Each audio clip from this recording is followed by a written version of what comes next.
আজকে সংস্কার কমিশনকে বারবার আমরা বলতে চাই, দু একটি দলকে প্রাধান্য দিয়ে বেশিরভাগ জনগণের আকাঙ্ক্ষার বিপরীতে গিয়ে কোনো সিদ্ধান্ত বাস্তবায়নের দুঃসাহস দেখাবেন না। সমাবেশ শুধু একটা দলের দেখেছেন, সবেমাত্র শুরু হয়েছে। ইসলামী আন্দোলন আজকে করেছে, 19 তারিখ জামাত করবে, তারপরে গণ অধিকার পরিষদ করবে।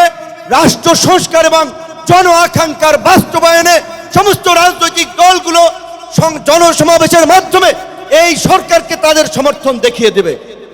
তাই আমরা বলতে চাই, কোন দু একটি দলের উপরে ভিত্তি করে দু একটি দলের কথায় সংস্কারের নকশায় পরিবর্তন আনা যাবে না। আমি সংস্কার কমিশনে বলেছিলাম, দেশ স্বাধীনের পরে ডক্টর কামাল হোসেনরা বলেছিল, আমাদের নেতা শেখ মুজিব, আমরা তো তাকে দেখে সংবিধান নির্মাণ করেছিলাম, রচনা করেছিলাম, তাকে এম্পাওয়ার করার জন্য। আজকে সংস্কার কমিশনকে বারবার আমরা বলতে চাই, দু একটি দলকে প্রাধান্য দিয়ে বেশিরভাগ জনগণের আকাঙ্ক্ষার বিপরীতে গিয়ে কোনো সিদ্ধান্ত বাস্তবায়নের দুঃসাহস দেখাবেন না। জনাব নুরুল হক নূর। আসসালামু আলাইকুম রহমতুল্লাহ। ইতিমধ্যেই অনেক জাতীয় নেতৃবৃন্দ লিখেছেন, আরো অনেকে রাখবেন। সময় খুবই সংক্ষিপ্ত, খুব বিস্তারিত আলাপ করার সুযোগ নাই। আজকের এই সমাবেশের জন্য ইসলামী আন্দোলন বাংলাদেশের নেতৃবৃন্দকে ধন্যবাদ জানাই। আমি গাড়ি থেকে আসার পথে দেখেছি মৎস্য ভবন, শাহবাগ, হাইকোর্ট মোড়, সমস্ত জায়গায় লোকে লোকারণ্য, এই মাঠের বাইরেও। কাজে মাঠে যারা আছেন, মাঠের মধ্যেই লোকে সীমাবদ্ধ, এটা না, চতুর্দিকে লোকে লোকারণ্য।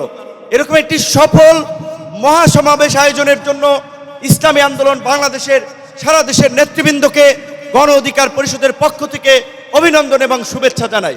অভিনন্দন এবং শুভেচ্ছা জানাই ইসলামী আন্দোলনের পীর সাহেবকে এবং তার সাথে অন্যান্য সিনিয়র নেতৃবৃন্দকে, যারা আজকের ইসলামী আন্দোলনের এই সমাবেশে বাংলাদেশের প্রায় সকল মত পথের রাজনৈতিক দলের নেতৃবৃন্দকে এই মঞ্চে একত্রিত করেছেন। এবং আজকের এই সমাবেশ অত্যন্ত সময়োপযোগী এবং কার্যকর বিষয়ের উপরে ভিত্তি করে নির্ধারণ করা হয়েছে। আপনারা জানেন, বাংলাদেশের 24-এর গণ অভ্যুত্থান পরবর্তী রাষ্ট্র সংস্কারের যে জন আকাঙ্ক্ষা তৈরি হয়েছে, শাসনতান্ত্রিক ব্যবস্থার পরিবর্তনের যে রাজনৈতিক এবং জন আকাঙ্ক্ষা তৈরি হয়েছে, সেই আনুপাতিক হারে নির্বাচনের দাবিতে আজকে বোধহয় কয়েকটি দল ব্যতীত সব দলই কিন্তু এই মঞ্চে ইতিমধ্যে হাজির হয়ে এই সংখ্যানুপাতিক নির্বাচনের পক্ষে তাদের দলীয় সমর্থন ব্যক্ত করেছে। আমরা পরিষ্কারভাবেই সংস্কার কমিশনকে বলতে চাই, সমাবেশ শুধু একটা দলের দেখেছেন, সবেমাত্র শুরু হয়েছে। ইসলামী আন্দোলন আজকে করেছে, 19 তারিখ জামাত করবে, তারপরে গণ অধিকার পরিষদ করবে। রাষ্ট্র সংস্কার এবং জন আকাঙ্ক্ষার বাস্তবায়নে সমস্ত রাজনৈতিক দলগুলো জনসমাবেশের মাধ্যমে এই সরকারকে তাদের সমর্থন দেখিয়ে দেবে। তাই আমরা বলতে চাই, কোন দু একটি দলের উপরে ভিত্তি করে দু একটি দলের কথায় সংস্কারের নকশায় পরিবর্তন আনা যাবে না।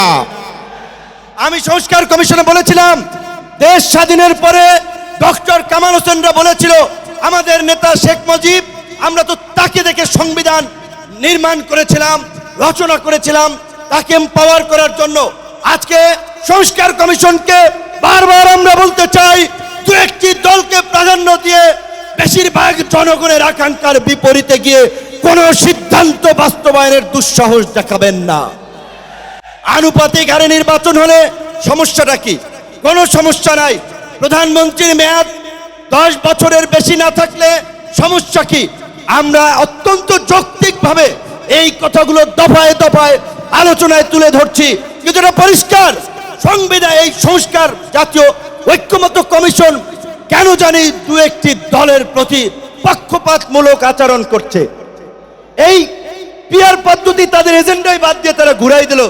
পিয়ার থেকে উচ্চকক্ষ নিম্নকক্ষ চলে গেল। উচ্চকক্ষ নিম্নকক্ষ হবে নাকি সমগ্র নির্বাচন পিয়ারের ভিত্তিতে হবে, সেটি রাজনৈতিকভাবে আগে ঐক্যমতে পৌঁছাতে হবে। একই সাথে আমি আরো একটি কথা বলতে চাই, যারা পীর সাহেব সহ জামাতের নেতৃবৃন্দ তারাও বলছে, আমরাও বলছি, আজকে সারা বাংলাদেশের উপজেলা, পৌরসভা, সিটি কর্পোরেশনে স্থানীয় জনপ্রতিনিধি নাই। জনগণ চরম দুর্ভোগের শিকার হচ্ছে সেবা পেতে গিয়ে। সরকারের উন্নয়নমূলক কর্মকাণ্ড ব্যাহত হচ্ছে এবং 50 বছরের যে অভিজ্ঞতা, নির্বাচনের পরে রাজনৈতিক দলগুলো এমপিরা মিলে মন্ত্রীরা মিলে কেন্দ্র দখল করে তাদের নেতাদেরকে পুলিশ প্রশাসনকে দিয়ে জেতায়। কাজী এই সরকারের আমলে যেমনি ভাবে জাতীয় নির্বাচন হবে, একই সাথে অনতি বিলম্বে আমরা স্থানীয় নির্বাচন আয়োজনেরও দাবি জানাচ্ছি। সবাই ভালো থাকবেন। আসসালামু আলাইকুম।